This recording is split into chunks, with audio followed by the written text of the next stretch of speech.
as promessas cumpridas, né, que Deus faz. A descrição do rio presente aqui pode reforçar o nosso entendimento da não ausência literal do mar e, como eu creio, um retorno à estrutura fluvial de como era no Éden, com os rios saindo do jardim para os arredores. Só lembrando então, na criação do Éden, do jardim do Éden saíam 4 rios que banhavam os arredores e davam vida à vegetação aos arredores. O nosso entendimento de regeneração, a estrutura fluvial, a estrutura de rios, é regenerada como era antes.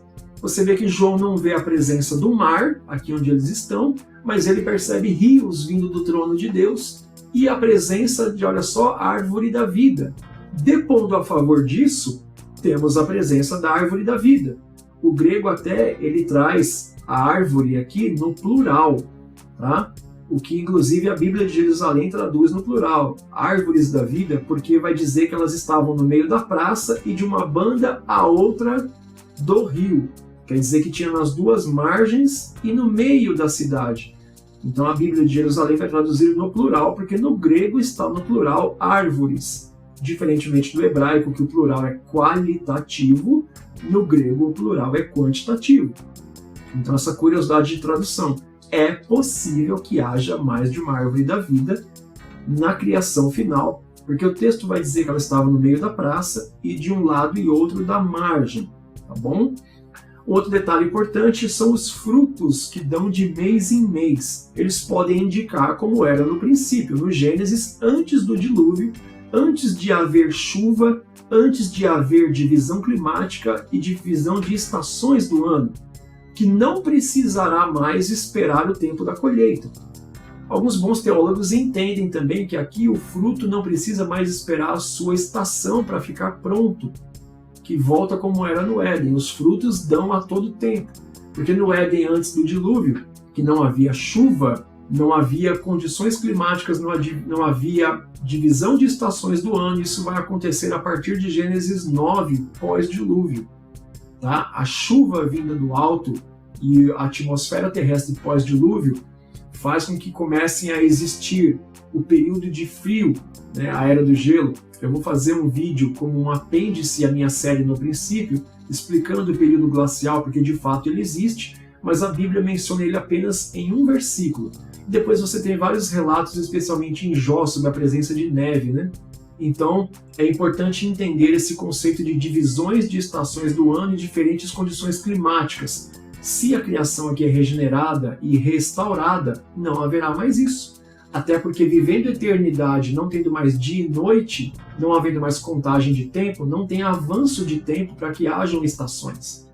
Por isso nós entendemos que aqui o fruto ele dá a todo momento e não precisa mais esperar a sua estação para ficar pronto. Então esse conceito reforça nosso entendimento da eternidade, da passagem de tempo e das condições atmosféricas restauradas como eram no Éden. Você tem um detalhe que é um tanto quanto polêmico aqui, mas se você entendeu bem o episódio anterior, não vai ser tão difícil aceitar essa informação. Essa mesma árvore da vida, com esses frutos que dão a todo momento, o texto vai trazer a informação de que as folhas dessas árvores elas serão saúde para as nações, que além de serem o cumprimento de Ezequiel 47:12, que vai dizer exatamente isso, o fruto que dá a todo momento e as folhas que serão saúde para as nações, né, são um fator que defende o nosso entendimento dos povos do milênio que são mortais até o julgamento final. Depois tem acesso à árvore da vida que concede imortalidade, ou seja, saúde perpétua, não envelhece, não adoece, não morre, a quem dela come, como era a árvore da vida no Gênesis. O propósito aqui era o quê? Restaurar o Éden, como veremos no quadro daqui a pouco. O objetivo aqui é muito claro, Deus está restaurando um grande Éden agora a nível global, tal qual era o Éden no Gênesis. Então essas folhas aqui que serão saúde para as nações indicam duas coisas. Que as nações precisarão ter a sua saúde restaurada e que até o momento do julgamento final, quando a morte e o inferno são lançados no lago de fogo, essas nações do milênio são mortais. E a partir do momento que Deus aniquila a morte e não existe mais morte, ninguém mais morre, então passam a ser imortais. E como essa saúde é restaurada, o texto diz, através as folhas da árvore que são saúde para as nações. Tal qual o fruto da árvore da vida no Éden era o fruto que concedia imortalidade. Tanto é que as pessoas dizem que Deus expulsou Adão e Eva do jardim porque eles desobedeceram, mas o texto não diz isso. Eu tenho um vídeo que eu vou deixar na descrição aqui também que explica por que realmente o homem e a mulher foram expulsos do jardim do Éden.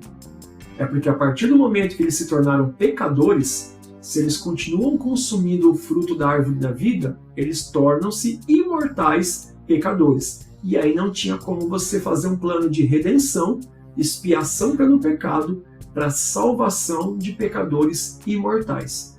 Por isso que os anjos não têm condição de arrependimento dos seus pecados e serem salvos, porque são pecadores imortais e eternos. Então, por isso é que Deus vai dizer muito claramente no Gênesis. Assiste o vídeo aqui na descrição depois que você terminar, para entender, eu faço uma explicação do texto, ponto a ponto do versículo. Deus fala, olha, para que o homem não coma da árvore da vida e não seja um pecador, um mortal, vamos expulsar ele do jardim. Então não é porque ele desobedeceu.